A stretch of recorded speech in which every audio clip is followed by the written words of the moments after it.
Good morning. How are you today? Well, I know you noticed that you are very excited to make your Colorado elk hunt. So this morning what we're going to be going over is clothing. First thing you need to do and have prepared for you is the proper amount of clothing, especially to come to Colorado. One of the things that I've learned that you could get 3 foot of snow at any time. We're going to be preparing to go on a third season elk hunt, which is late November. So snow is definitely in the forecast, and it's going to be cold. So we got to think about what we're going to wear. And I tell you the truth, anything cotton, throw away. You don't want to bring nothing cotton. Anything cotton is going to end up freezing you. What happens is you're going to begin to sweat. You're going to do a lot of walking, and you're going to, even if it's 30 degrees out, in the walking and tracking down these animals, you're going to sweat. And when you sweat, the cotton soaks it up, and then later, after you're done walking, you're going to get cold. So now you're walking a quarter mile to your hunting spot, and you sit down, and I'm going to sit down there for 2-3 hours. Well, if you're not moving, you're not doing anything, you're going to get cold. First thing that's going to get cold is your feet, your toes, and then your fingers. If your toes and your fingers are getting cold, that means you have cotton on. And because the cotton is wet from your sweat, it begins to freeze you. It works. That's we sweat to cool down our body. It begins to work. So first thing you want to do is make sure you have no cotton on your body. And with that, I just wear one of these basic shirts, and you don't need much. I know this thing is pretty thin, but the way it's designed, it does keep you warm, yet wicks the sweat away. It pulls the sweat off your body, and it pulls it to the outer layers of the materials of here, and then it dries quickly, and you won't get cold. And just this shirt alone will prevent your toes from freezing.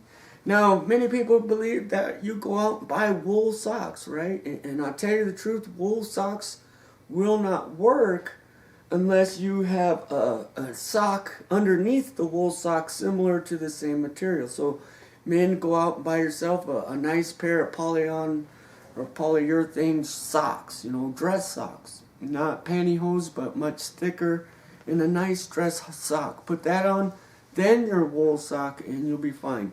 And in fact, if you put that on and then cotton socks, you'll be fine. You just can't have the cotton touching your body.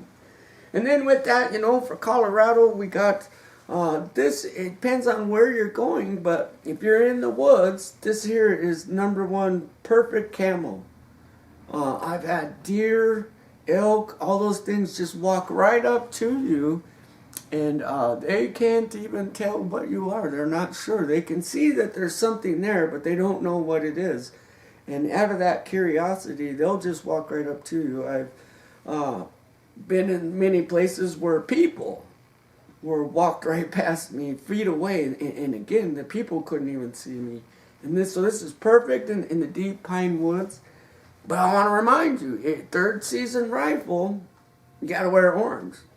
So all this camo stuff is crazy, and you don't want to go spending a bunch of money. So in a later season, probably wear a little more goldish, brownish color. And again, these work fine. They're you don't need something special. You don't need to spend a whole lot of money on that, because you can't wear camo in Colorado in rifle season. You have to have a certain amount of orange on. So what the elk end up seeing is just this great big patch of orange, and it's not orange, but they see black and white, they say.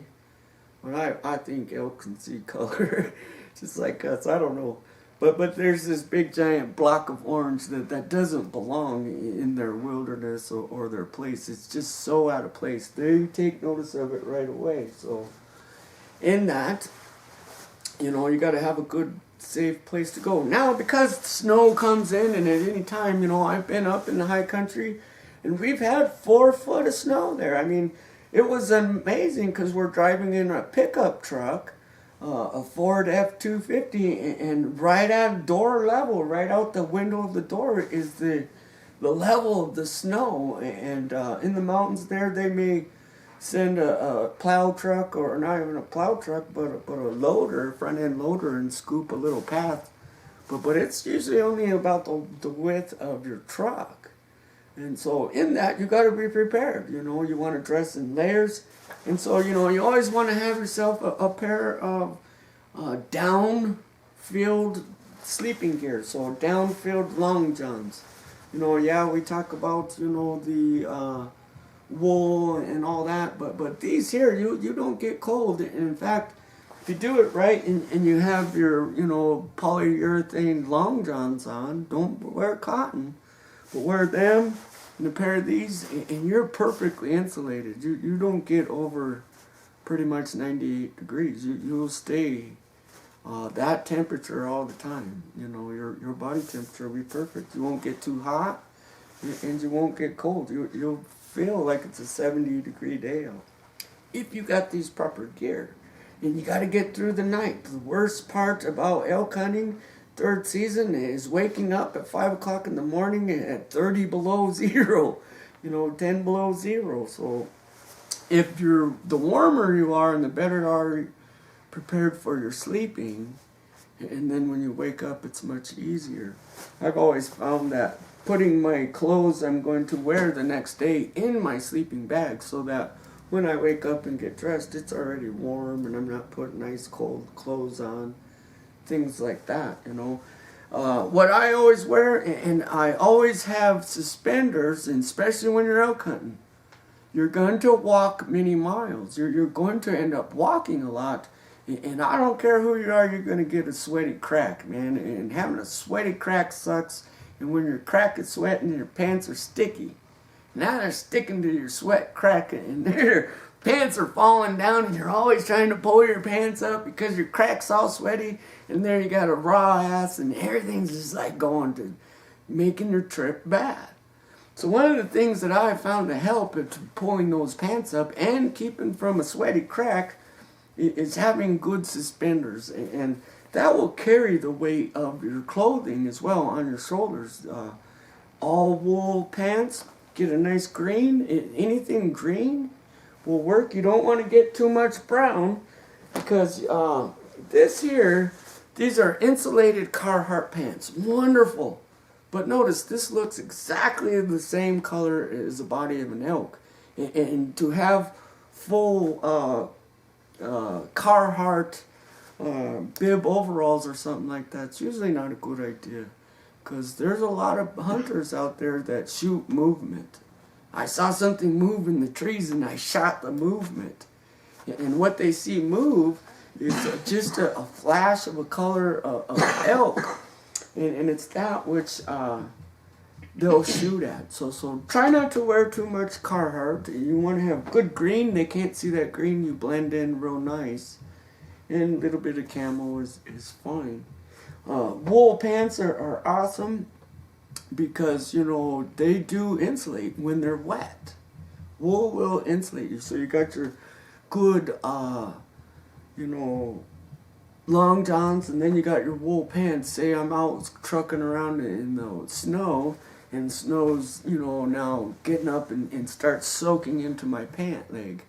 That's a problem, you know. You've got your cotton pants on, and the water soaks into there. You're going to get cold, and you're going to get wet. These, you're going to get wet, but you're not going to get cold. Wool will insulate you while it's wet. You'll stay warm. I have done it before. In fact, we were up on a trip, and snow is 4 foot deep, and you're like, why do you go elk hunting where there's 4 foot snow? Exactly. One of the ways you prevent yourself from having a bad trip is having a little bit of discernment to understand elk and no animals live in 4 foot of snow. They live in an area where they can eat the grass and all that. So when you come to Colorado, maybe way up on the high peaks, there's a lot of snow, but down in the valleys, there's not so much snow. Well, the elk you're going to find in the late season are going to be right on that edge, right where the snow is a few inches. There is maybe snow on the ground, but not too much. They also don't like walking over frozen snow because it's very noisy, and the elk know that. So they're going to be right below the snow, wherever that snow level is.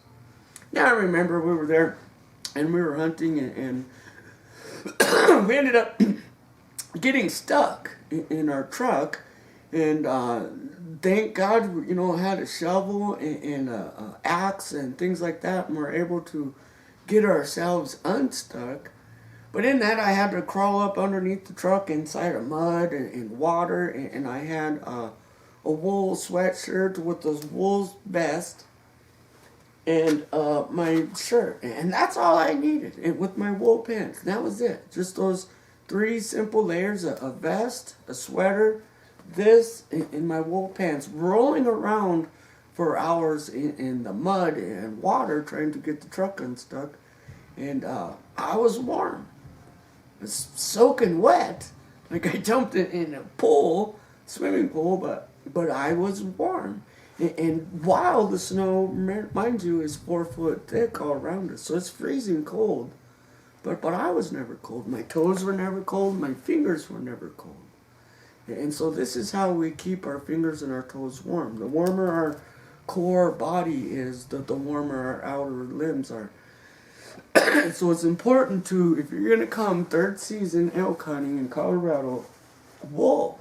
Make sure you got wool and no cotton to touch your body. You can wear some cotton, but don't allow it to touch your body. And rule number 3 is make sure you go buy yourself an awesome belt, man, with a great big belt buckle, so everybody knows you're out enjoying yourself. So have a good belt for and remember, you need that belt to carry your knife and other gear.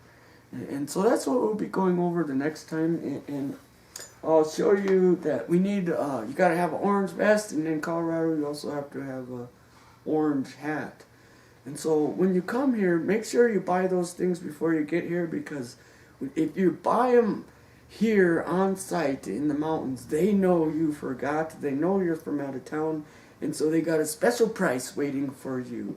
And I just would like you to enjoy your trip, and there's nothing worse than having to buy a $10 hat for $40 because I forgot to get these things on my own. And so, and also don't go crazy on the camouflage.